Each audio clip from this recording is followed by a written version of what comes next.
But I'm here with my boys, Roy and Tanner, that have been long Robinhood for the better part of a year now, including myself. And we decided, you know what? It's time to dedicate an hour of our lives every week to discussing the company. How are you guys doing? Doing good. It's a lot of people are saying late in the comments, and they're exactly right. This podcast, starting it was late. Not today. Exactly. It was precisely on time. But no, like we should have done this, probably months ago. Honestly, this is a company that initially when I went in, and we'll talk more about it, but I went in thinking it was a trade, very cyclical, and they just kept surprising me after surprise after surprise. And I'm like, you know what? I just got to go long. So, yeah, I'm glad to be here. Yeah, I was pretty late to this party. I think even Couch Investor, he said that he sold at 17, and we joked that I bought up all his shares. Yeah. I got in whenever he left and have been holding it ever since. There was a Q1 event that ended up happening, Q1 of 2024, that just completely changed my mind. And I was like, oh man, this is going to be one that I'm going to have to buy in at 23 and just swallow my pride and know that this is going to continue to run up.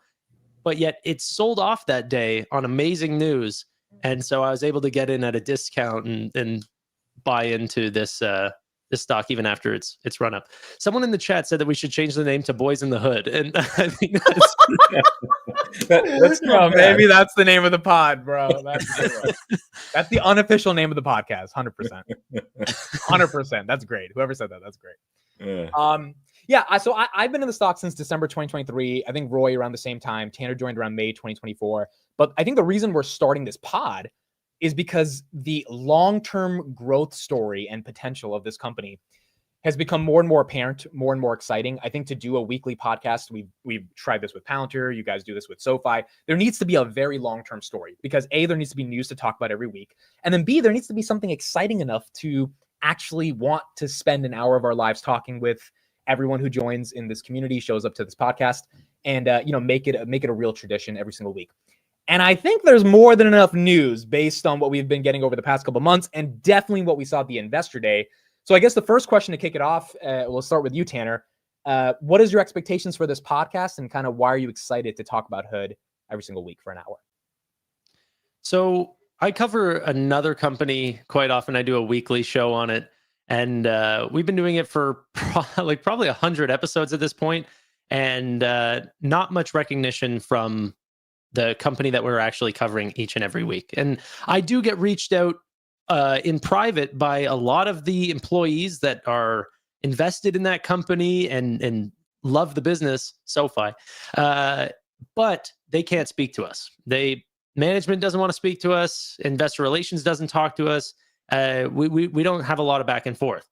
Robinhood, even in the shortest period that I've been in it since Q1, have been outgoing in their want to invite me to events, get us a closer experience because they understand the impact, right? And so what I expect from this podcast is sort of a two-way relationship that Robinhood is going to be very excited to put out these products and see our live reactions to them, doing, listening to the fireside chats and earnings days, other investor days. It might be a while till then, but, they are going to get excited watching us watch these, but then we might also get a little bit back in terms of potentially heads of different departments coming on the show, maybe Vlad himself, who knows? So that'll be quite interesting. But even in the short period that we've been talking with, or that I've been discussing Robinhood, I think I've spoke to Vlad like 4 times already. I've spoke to Anthony Noto 0 times. So and you got some shit from Vlad because Noto does not talk to you, which is I think that's a really good point. I want to piggyback off that. But Roy, what do you expect from this podcast? Yeah, I mean, it's similar. It's been quite a journey. So I want to correct you though. It's been May of 2023 since I've been in. Oh, okay. So you were in the summer of 2023 then. A little early, but better early than never. So at the time, Arnie was already in the stock, and since he was interested, I took a look. Jesse Dow was there, and I'm sure there's some other folks too, but like it was sparse. And anything, I wasn't active on X much, you know, I was just a reply guy at that point, so I didn't have like a long thesis or anything like that that I put out. But any comment that I put on Robinhood was just met with derision. People talking about GameStop all the time, or how much they hate Vlad, or you know, go invest in a real stock, it's dead money. And it's just amazing to see the execution of the company, really, since I've been in. The culture, like we have a firsthand feel of it now, you know, multiple times for Tanner and I. Well, you too, Hamid, because you were at the gold event. They're accessible, like we can actually talk to them. And I agree with Tanner. I think that very likely Robinhood is going to be open to the idea of several of their folks coming on the show from time to time and us interviewing them. And they seem like that they actually welcome that. So I liked it too at New York, that I don't know if it was caught on the live stream. It probably was. But Vlad referred to the area that we were at as the retail corner. And we were sitting right there. There was other retailers right behind us as well. And no, it's not every company that's like this. It's a unique culture, a unique CEO. It's a unique story. They put out news, just so much. It's like hard to keep track of. And I love it. I just love it. I'm here for the ride. And the best part too, is I get to hang out with you guys for an hour each week. So. Yeah, I am just so excited for this because, you know, I've been doing Palantir Weekly for like 170 episodes, and I haven't really found another stock that I wanted to dedicate like a weekly podcast to. You know, I do the market open, market close. You're talking about a lot of stuff, but like when you're on Palantir Weekly, like SoFi Weekly, everyone's there to discuss one thing, you know, and like you all know that you're there to discuss one thing. And I think that's what we've been missing for Robinhood.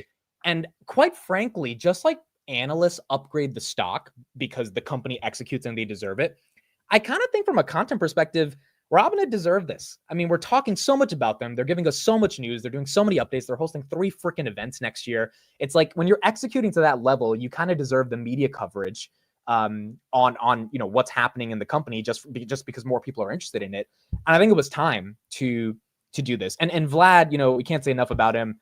He spent 20-30 minutes talking to all of us, you know, just like regular people. We could ask him questions. He would actually engage with us. And like the fact that he's at that high of a level and he's willing to actually talk with guys like us versus just the JP Morgan dudes, I think just shows how genuine he is. And it's going to be fun covering his company over the next decade.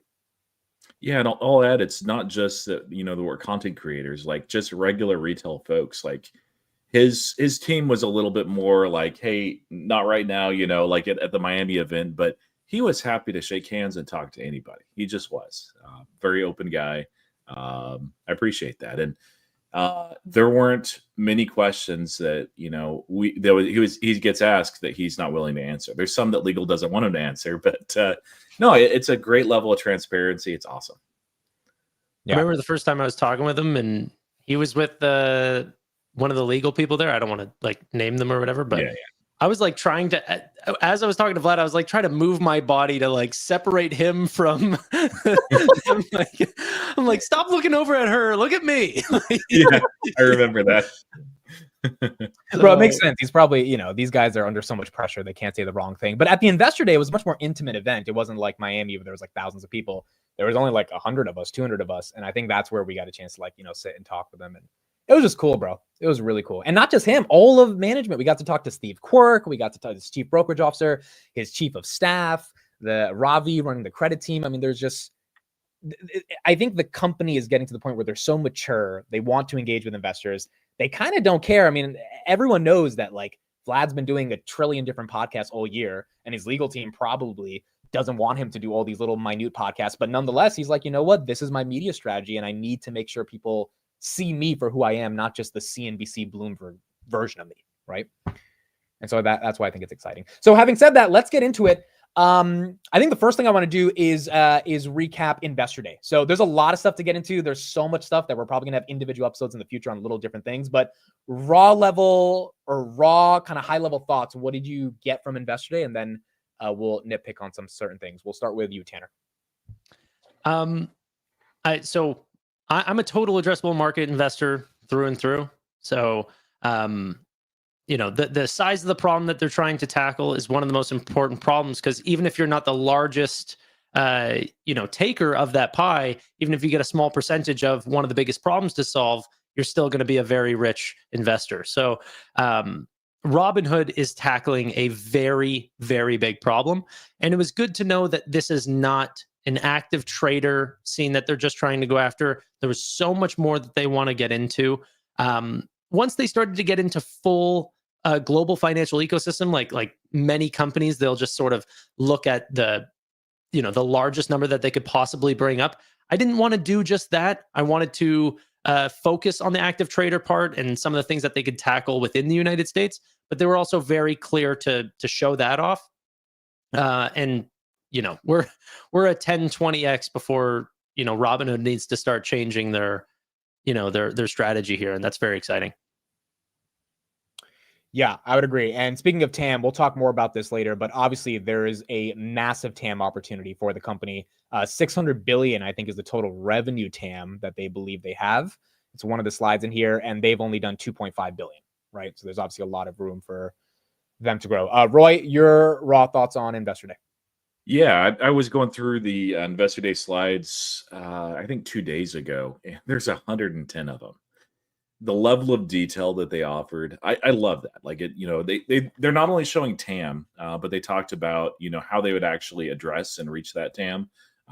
Every company can talk TAM and be like, oh, look how big our TAM is. Well, if you don't have an actual strategy in place, if you don't have a culture, if you don't have a driving force behind that, a very clear mission of how you do things, and a moat, you'll reach like barely any of it. Like, don't even talk about TAM to me.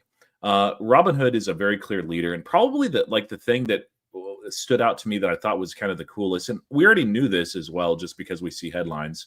Let me share this right here. This was actually my favorite slide, and it's a very simple slide. New York Stock Exchange is extending its trading hours to meet growing demand in the Robinhood era. This is not the first time I've seen Robinhood era. It's not going to be the last time we see Robinhood era, but it was just a good reminder that they are clear leaders in the space. They're disrupting entire industries. Even the New York Stock Exchange is like, you know what? Robinhood is doing this. It's working for them. It's a necessity at this point. Let's follow. And so it's shocking. So I'm excited. Yeah, that's the slide right there. That's great. Yeah, I agree. And by the way, first of all, congrats to Roy. You have hit monetization on your YouTube channel, and you got a hundo right here. Thank you, George. That's throw the bell up again. First ever one of those, and that's a big one. I really appreciate that. $100 super chat. Thank you, George, for the super chat for Roy. And yeah, Roy is now officially like a YouTuber now. Now you're you are in the game. It's real, yeah. Because of you guys. You guys are like, do it. Yeah, well, now you're doing it. Yeah, so my thoughts on Investor Day. I was just impressed as well by this slide deck. I mean, 140 different slides, very detailed, discussing all the different nuances of how they're going after this opportunity. And what I thought was the most exciting here is, as Tanner said, it's not just active traders. They're going after everything. Like Vlad wants the whole pie. And I think it's really important to underscore this point. He's not just saying he wants the whole pie. They're fucking executing like they're going to get the whole pie. I mean, to the point where I think Vlad tweeted today that our strategy is to win. Like, yeah. Our strategy is to win. This is what he said right here. And when someone's saying something like that, I'm like, okay, so he thinks that the goal is that they're going to win. No one's going to fucking stop them. They're going to execute at the highest of levels. They're hosting 3 freaking events next year just to prove how much they're executing. Mm-hmm. And then, over the weeks, we'll talk about all the different ways that we think they can execute. But at the event, we saw credit cards. We saw potential neo-banking stuff that they said they were going to come up with, that they're planning to roll out with. Gold subscription growth, active trader growth, different ways that they're going to take opportunities in crypto and tokenization. I was going to say, you better say crypto. Like, that was one of the biggest. There is so much shit, bro. Like, when I bought this stock at $8, I was hoping it would go to 20 in about 2 years. I was like, if that happens, that would be amazing. And I bought call options for $20 in 2026. It's at $40 right now. And we could argue it's undervalued at 40. Given the growth. I mean, like, to have a transformation like that in a year after going through the shit they went through with GameStop, it's unheard of. Most companies, they're done after that big of a PR hit. And Robinhood said, no, we're going for everything.